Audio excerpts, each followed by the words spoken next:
Ini ada si Dogitan yang mempersiapkan 50 juta debat dengan saya, katanya. Debat dengan pendeta Saifuddin Ibrahim. Kalau Saifuddin Ibrahim mau pulang ke Indonesia debat sama kita udah sediain 50 juta cash. Kata kita, yayasan udah berani menyediakan 50 juta cash kalau dia berani debat sama kita. Face to face. Kenapa nggak berani pulang? Saifuddin yang punya anak Saddam Hussein sama Muammar Gaddafi itu kan? Iya, sempat nggak mau pulang. Kenapa nggak mau pulang? Ya udah pasti dia udah tahu pasti masuk penjara kalau dipul. Dulu beberapa tahun yang lalu yayasan kita udah bilang sama dia, kita sediain uang 50 juta cash kalau dia mau debat kita face to face. Harusnya mau ya kan? Harusnya. Dia butuh uang. Harusnya. Tapi kan nggak tahu. Mau debat dengan saya, katanya. Kapan kamu kasih tahu saya mau debat? Dogitan, saya tidak pernah takut berdebat dengan siapapun. Apalagi dengan penghujat Tuhan. Saya akan menghancurkan siapapun seperti Daud melawan Goliat.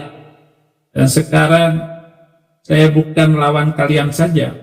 Sebuah majelis, kumpulan orang-orang ahli dalam agama masing-masing. Saya nggak ragu untuk berdebat. Apa yang kamu perdebatkan dengan saya, itu nihil nilainya karena kamu telah sesat dan menyesatkan. Nggak ada orang lagi yang percaya dengan keyakinan itu, ajaran itu, karena orang tidak mau lagi, saudara. Dogitan. Orang tidak mau lagi ikut dengan keyakinan yang sudah kedaluwarsa, hukum-hukum ajarannya kedaluwarsa. Dari segi akhlak, etika seorang pemimpin, yang katanya apalagi pemimpin agama, dengan kelakuan seperti itu, tidak bisa dipercaya hari ini. Sebab Mazmur 54 ayat 8, dengan rela hati aku akan mempersembahkan korban kepadamu. Bersyukur sebab namamu baik, ya Tuhan. Nama Tuhan itu baik. Tidak boleh dipermainkan. Apalagi menentang dan mempermainkan nama Tuhan. Nggak bisa, saudara. Berapa lama, berapa kuat, berapa hebatnya kamu. Dan dengan kejadian baru-baru ini, dengan terus terang bahwa keyakinan ini tidak bisa dipertahankan lagi bagi dunia dan zaman yang akan datang. Sudah tidak bisa lagi untuk dijadikan teladan siapapun yang mengikuti keyakinan itu. Jadi harus kamu paham itu, Dogitan, bahwa orang-orang yang telah kamu sesatkan itu menyesal sehabis-habisnya sampai hari ini. Gak bisa mau ngomong apa lagi dengan keyakinan seperti itu. Ayo, siapa yang mau mempertahankan keyakinanmu itu? Debat dengan kamu, ya hanya omong doang, omdo, untuk bahan menaikkan nama kamu. Tunjukkan WA-nya bahwa kamu pernah beberapa tahun yang lalu mau debat dengan saya. Maaf, saya tidak akan menerima debat. Saya terus akan menginjil kemanapun saya pergi. Mazmur 52 ayat 11, aku hendak bersyukur selama-lamanya. Hendak bersyukur selama-lamanya karena nama Tuhan itu baik dan dia luar biasa. Tidak pernah dipermalukan oleh siapapun, saudara. Saya tidak akan sedikit pun takut. Karena yang bertindak itu Tuhan Yesus Kristus. Itu yang saya percaya. Aku hendak menyiarkannya di depan orang-orang banyak. Tentang nama Yesus Kristus. Nama di atas segala nama, saudara. Dogitan. Ya. Aduh, maafkan saya itulah bahasa yang halus bagi si Dogitan ini, agar dia selama-lamanya jangan mempermainkan nama Tuhan, apalagi menghina kitab yang telah memperjalankan manusia menjadi manusia yang luar biasa, bangsa yang maju, bangsa yang hebat. Karena kitab itu bukan kitab suci yang kamu agung-agungkan, yang bohong itu. Amsal 22 ayat 1. Nama baik lebih berharga daripada kekayaan besar. Dikasih orang lebih baik daripada perak dan emas. Ini yang mahal. Lah kamu mencari ancaman hidupmu dengan menghina keyakinan yang sudah luar biasa. Kalau menghina agama gurun, menghina nabi yang mengatakan dirinya itu mengajarkan nanti di surga tidak ada celana dalam, tidak ada BH lagi. Semua telanjang. Ayo, mau debat masalah surga dan neraka di Kristen dan Islam. Habis loh. Jangan ngomong, jangan dogita. Di sana surganya licin. Jangan coba-coba jalan di surga, nanti kepleset, kepalamu kebentur ke lantai. Itu. Orang lendir terus 24 jam ngelendirin surga. Itu maaf, aduh, nggak jadi deh ngomong, nggak jadi. Masa ekor di depan itu tegang selama 70 tahun? Ekor depan tegang selama 70 tahun? Ya ampun. Untung saya nggak tanya kepada kalau saya hidup waktu itu. Kanjeng Rasul, apakah nanti di surga itu nggak ada ini kondom? Ya kan nanti kena AIDS nanti, Kanjeng. Astagfirullahaladzim. 1 Timotius 3 ayat 7, hendaklah ia juga mempunyai nama baik di luar jemaat, agar jangan ia digugat orang dan jatuh ke dalam jerat iblis. Pengkhotbah 7 ayat 1, nama yang harum lebih baik daripada minyak yang mahal, dan hari kematian lebih baik daripada hari kelahiran. Mazmur 142 ayat 8, keluarkanlah aku dari dalam penjara untuk memuji namamu. Orang-orang benar akan mengelilingi aku apabila engkau berbuat baik kepadaku. Jangankan 50 juta, kamu siapkan 100 juta juga ngapain saya kembali. Saya telah menemukan tempat yang baik untuk menjadi pemberita Injil, bahwa kamu masuk agama itu karena ingin berlendir-lendir ria nanti di sorga kan, supaya tidur dengan 72 bidadari kan. Semua yang mau Allah, maaf, semua yang mau Allah, itu begitu tujuannya. Kenapa banyak dari kaum Muslimin itu tidak mau meninggalkan keyakinannya? Sayang nanti di akhirat. Betapa nikmatnya akhirat yang sudah diajarkan oleh kitab itu dan nabi itu, penuh dengan kenikmatan yang tidak pernah dilihat oleh mata, yang tidak pernah didengar telinga, yang tidak pernah dirasa hati. Lah kalau rumah walaupun 100 orang main di situ, satu rumah ini yang nggak sampai lendir kayak begitu, bayangkan nanti semburannya itu ke atas sana, itu semburan ini, semburan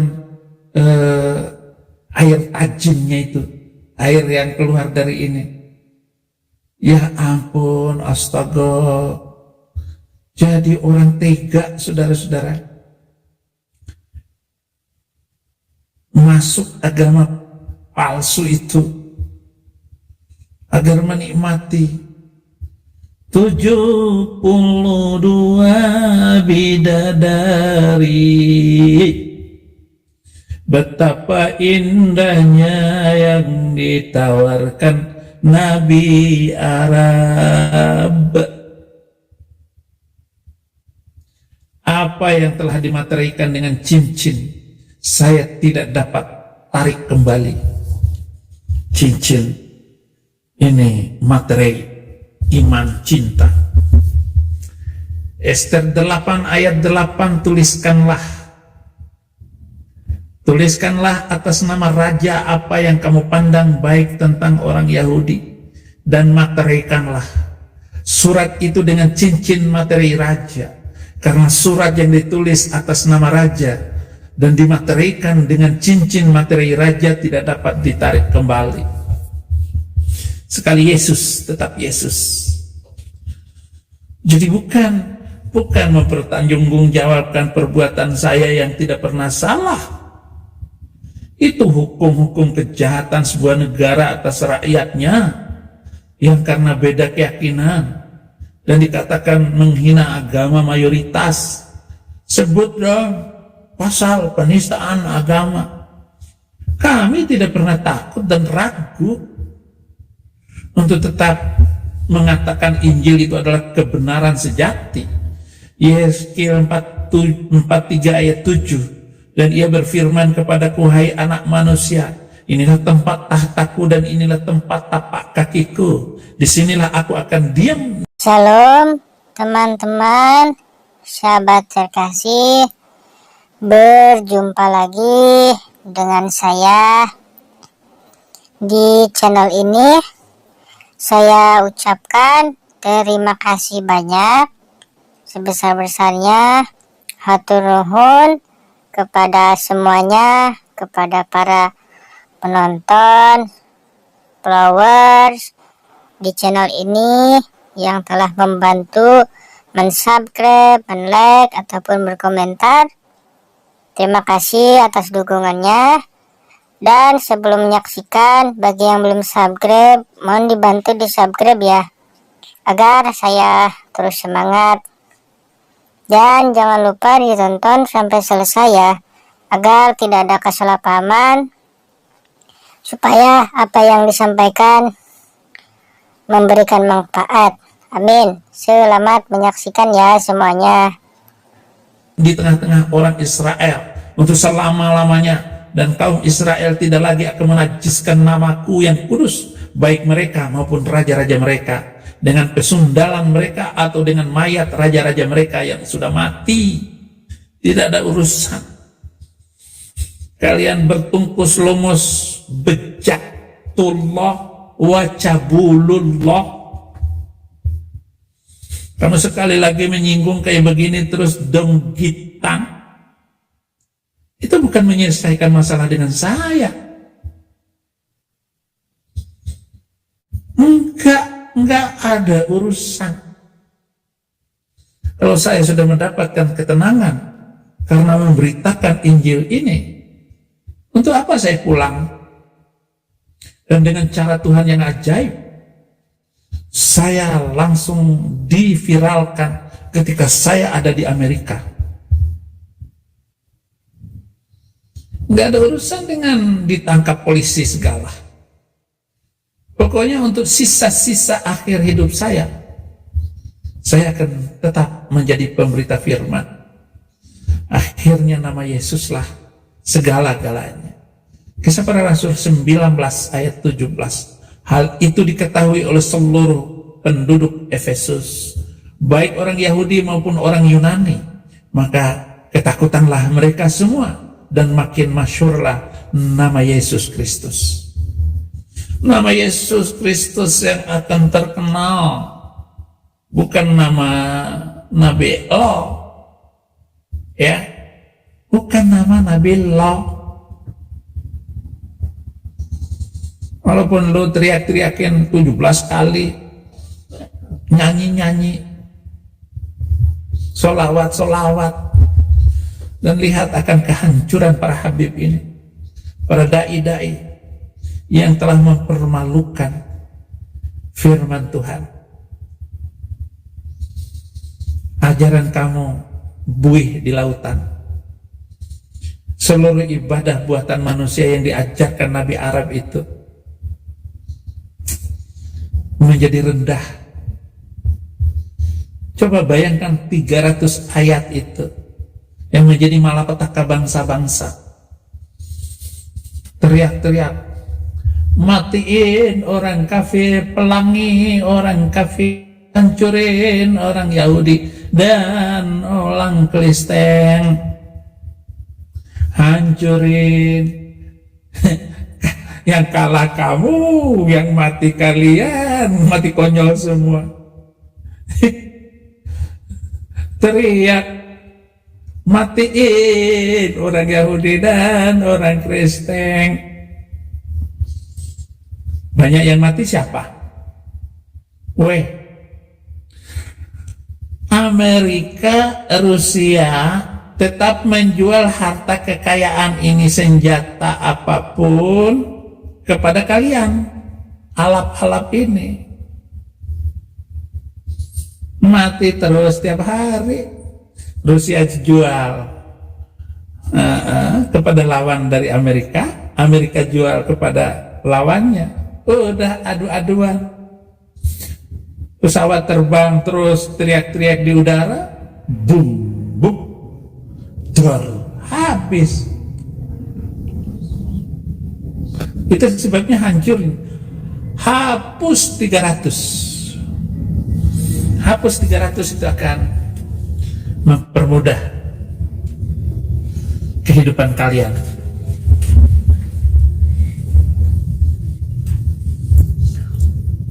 Oleh karena itu jangan lagi berbicara apapun ya tentang kebencian antar umat beragama.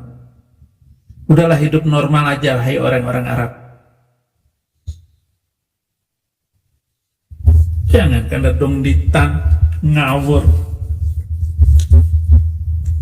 Kapan ketemu saya? Kapan? Ini baru kali ini saya ketemu videonya si Dogitan. Mereka benci dengan nama Yesus sama dengan Muslimin Indonesia. Mereka sangat membenci kaum muslimin, sementara semua orang ini mempertahankan agamanya. Egi Sujana. Ada lagi pendeta-pendeta konyol seperti siapa namanya? Si JT masih berani nongol di medsos, nggak punya malu. Sama dengan Dogitan ini, nggak punya malu.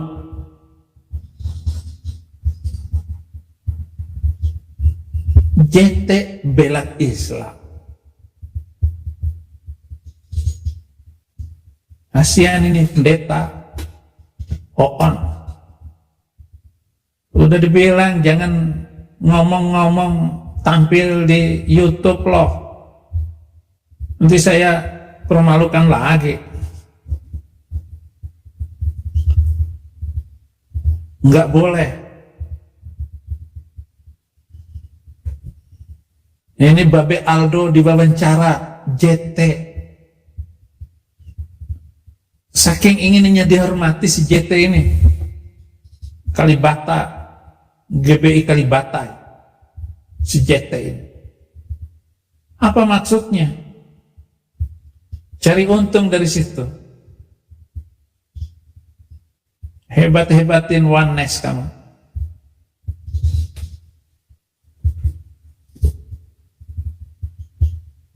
Saudara, Kisah Rasul 4 ayat 17, tetapi supaya hal itu jangan makin luas tersiar di antara orang banyak, baiklah kita mengancam dan melarang mereka, supaya mereka jangan berbicara lagi dengan siapapun dalam nama itu. Jangan menggunakan nama Yesus, tetapi kamu membenci saudaramu, gara-gara ajaran onenessmu itu. Kamu mau naikin namamu dengan beralih kepada oneness. Tidak ada nama lain yang bisa diselamatkan oleh orang lain bisa selamat, hanya nama Yesus. Siapa yang hidup dalam kegelapan? Ya, kamu matiin HP-mu 3 hari dicari istrimu, JT. Yesaya 50 ayat 10, siapa di antaramu yang takut akan Tuhan dan mendengarkan suara hambanya, jika ia hidup dalam kegelapan dan tidak ada lagi nama yang baik bisa dipercaya. Baiklah ia percaya kepada nama Tuhan dan bersandar kepada Yesus saja. Ya, Daniel 5 ayat 12, karena pada orang itu terdapat roh yang luar biasa dan pengetahuan dan akal budi sehingga dapat menerangkan mimpi, menyingkapkan hal-hal yang tersirat, tersembunyi, dan menguraikan kekudusan, yakni pada Daniel yang dinamai Belteshazzar oleh raja. Baiklah, sekarang Daniel dipanggil dan ia akan memberitahukan maknanya. Siapa yang pegang Alkitab, dia akan mampu menerangkan. Tunggu waktu semuanya, tetapi Daniel dengan waktu yang cepat dia bisa memberitakan itu semuanya. Itu saudara-saudaraku. Baiklah, saya cukupkan live ini untuk memberi peringatan kepada kaum mu'alaf yang banyak bohong itu. Saya belum pernah tahu. Dia hanya menggunakan nama, udah beberapa tahun yang lalu gitu. Kapan kamu mengirim undangan untuk berdebat dengan saya, Hedog Gitang? Terima kasih. Tuhan Yesus memberkati. Ini Ustadz Adi Hidayat sudah berulang kali saya reaksi atas ucapan-ucapannya. Kemarin dia bilang bahwa bedanya Muhammadiyah dengan tahlilan itu hanya yang satu tahlil, yang sebut tahlilan. Masalahnya bukan cara mengucapkannya itu, Ustadz Adi, tetapi pendapat Anda ini aneh. Memang saya nggak tahu apakah Anda itu Ustadz Muhammadiyah atau tidak, tetapi Anda mencampur aduk antara boleh tidak acara-acara itu di Muhammadiyah, sedangkan Muhammadiyah tidak melakukannya. Anda boleh yasinan, tahlilan. Nah ini Ustadz Sufi, Ustadz Ar-Razi itu menegur Anda sekarang. Jadi bagaimana tanggapan saudara Adi Hidayat pada para penghibur beliau dan pengikutnya Muhyiddin Adi Hidayat? Kita dengar dulu videonya.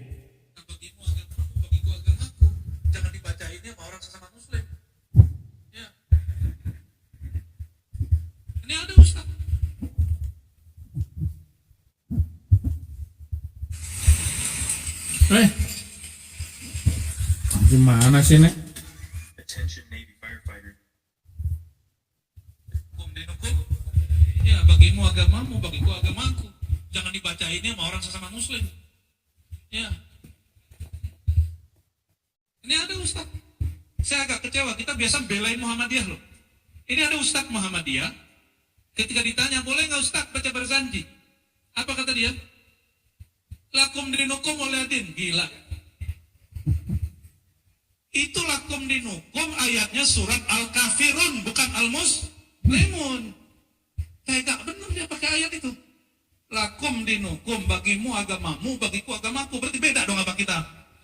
Kita ini dari awal konsisten bela Ahlus Sunnah, baik NU ataupun Muhammad. Iya, ini kok ada Ustadz yang coba mecah belah umat begini nih. Kita nggak maksa juga orang Muhammadiyah bermaulid, nggak ada kita maksa-maksa. Karena nama dia udah Muhammadiyah, jadi nggak perlu maulid. Ya, karena kita tahu pendiri Muhammadiyah itu siapa? Nama kecilnya siapa? Kayak Ahmad Dahlan itu. Muhammad Darwis. Muhammad Darwis. Darwis itu sufi. Darwis itu bahasa orang-orang Ajam. Orang Ajam di daerah Timur Tengah itu nyebut para pesuluk, murid-murid tarekat itu Darwis. Karena belum belajar kepada Syekh Umar apa Syekh Soleh Semarang, torikotnya Syadziliyah. Lalu berangkat ke Mekah, di sana ketemu murid-murid dari Sayyid Ahmad Zaini Dahlan, Sayyid Bakri Syato, Ahmad Khatib Minangkabau, terutama Ahmad Khatib Minangkabau. Diubahlah nama beliau, ini tradisi orang berhaji. Pulang haji bawa nama baru. Pulang haji bawa nama baru. Nama Mekahnya mana nih gitu. Masa namanya cuma nama kampung apa nih? Celduk. Nama masa apa? Iya, masa cuma nama kampung larangan. Mana kampung Makkah? Punya nama kan? Iya, saudara, sudah ada sesama ustadz yang menegur, bahkan cara menyampaikan dakwahnya Adi Hidayat ini keterlaluan kadang-kadang, dan banyak dari YouTuber juga seperti si Dodi Sefriadi, dia juga menegur beberapa video Ustadz Adi Hidayat ini. Kemudian Ustadz Ar-Razi juga menegur dia bahwa cara menggunakan ayat, memanfaatkan ayat ataupun memakai suatu ayat tidak tepat sasaran. Ditanya tentang boleh nggak kita mengadakan berjanji. Berjanji itu adalah membacakan manaqib Syekh Abdul Qadir Jailani, yaitu riwayat hidupnya, kehebatan-kehebatan yang dilakukan oleh waliullah Abdul Qadir Jailani. Ini sangat terkenal sekali di kalangan terutama Nahdliyin, yaitu orang-orang Nahdlatul Ulama.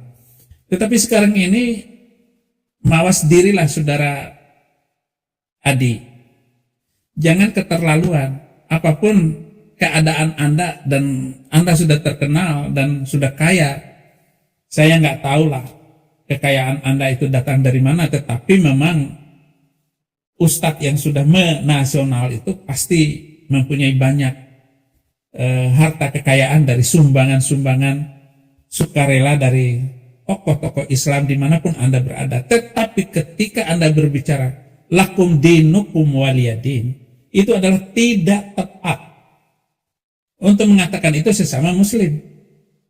Kalau saya yang mengajak Anda masuk Kristen, mungkin Anda bisa bilang begini, lakum dinukum waliyadin, bagimu agamamu, bagiku agamaku. Hati-hati Ustadz Adi Hidayat atas penggunaan dan cara Anda memahamkan diri tentang ayat-ayat Al-Quran yang tidak sesuai lagi dengan zaman sekarang. Kalau saya sih, ya maaf, kalau saya lebih keras lagi, bukan lakum dinukum waliyadin, tetapi hapuskan 300 itu, baru selesai ketenangan di Indonesia. Permintaan saya kepada Pak Prabowo, bagaimana Indonesia di masa yang akan datang ini mencapai masa keemasan, masa kemuliaan ketinggian, dan di mana seorang presiden Indonesia dan negara ini sudah 80 tahun, tahun depan ini 2024-25 nanti Indonesia sudah masuk kepada umur 80 tahun, ulang tahun negara Indonesia, di mana siapakah presiden ataupun raja Indonesia mengalami kejayaan dan kehormatan itu. Apakah ada pada tangan Prabowo? Sekali-sekali pakai tangan besi untuk Indonesia yang sudah akut, hatinya sudah busuk, dan agama terlalu khawatir mereka tentang agamanya. Kalau Pak Prabowo, karena saya pendukung Prabowo, untuk periode kedua pun saya tetap dukung Prabowo. Kalau Pak Prabowo menjaga kesehatannya, saya tidak minta apa-apa. Yang penting Injil diberitakan, nama Tuhan itu dimuliakan oleh orang-orang yang Kristen. Saya minta kepada saudara-saudara para hamba Tuhan ini bersatu padu untuk memperkuat iman orang Kristen dari dalam. Gak usahlah ngomong berbicara tentang agama lain.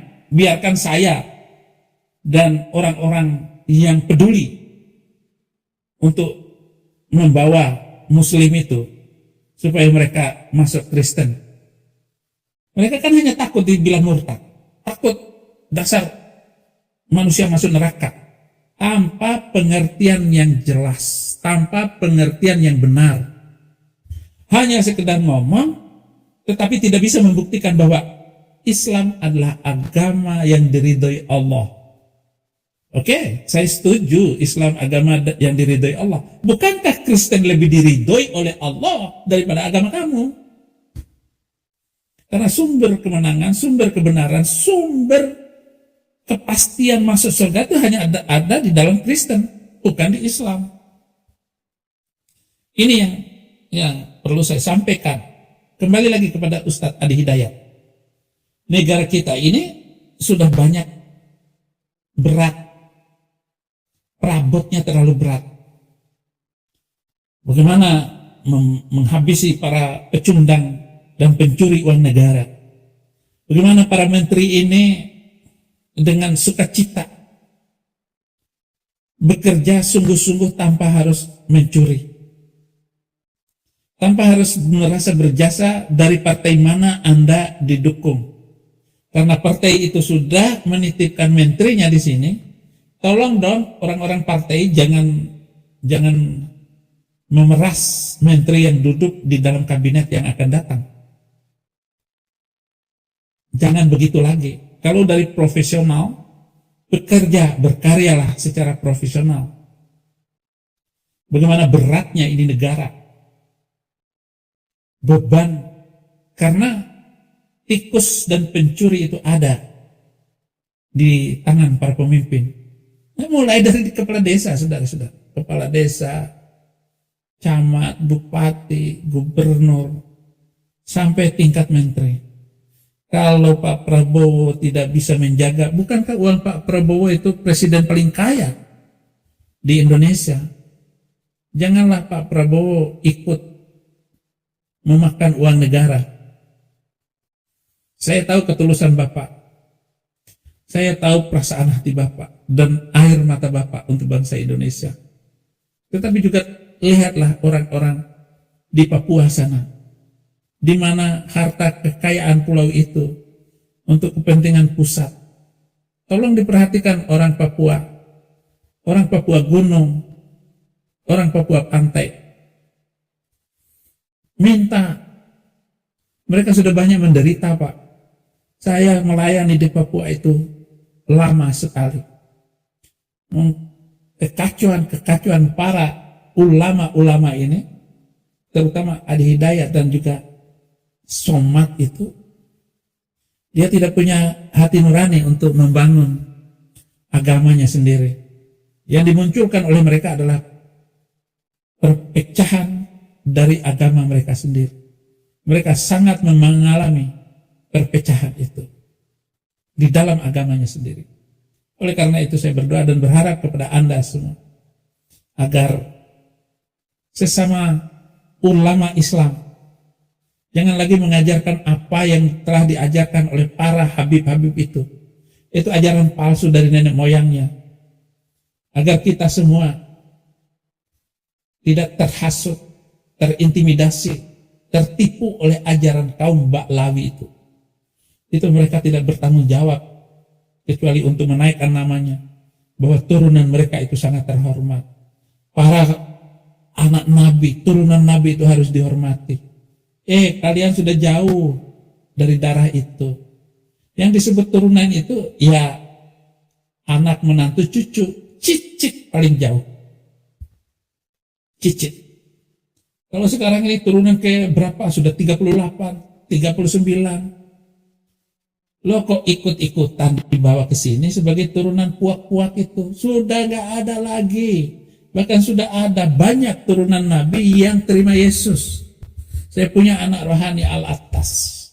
Itu orang Kristen sejati. Bahkan ada pendeta Asegaf dari Jawa Timur. Asegaf itu. Kenapa? Karena walaupun dia turunan Nabi, dia pakai hati nurani dan otaknya untuk menilai agama itu sendiri.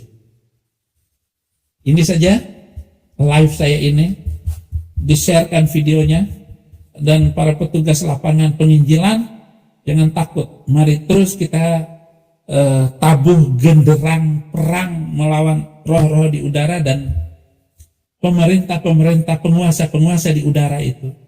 Roh TikTok, roh YouTube yang tidak membawa kepada kemajuan, roh YouTube yang tidak membawa kepada Salam Sampurasun.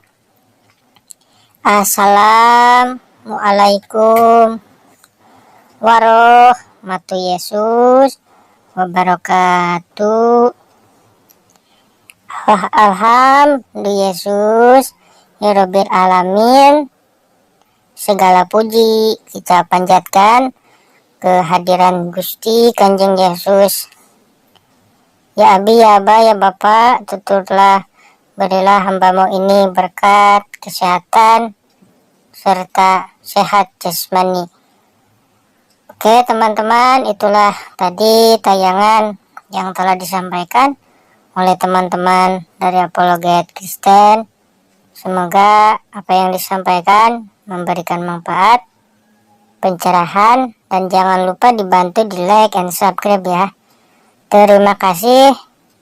Saya pamit dulu. Assalamualaikum warahmatullahi wabarakatuh. Sampai jumpa di video-video selanjutnya. Shalom. Tuhan Yesus memberkati.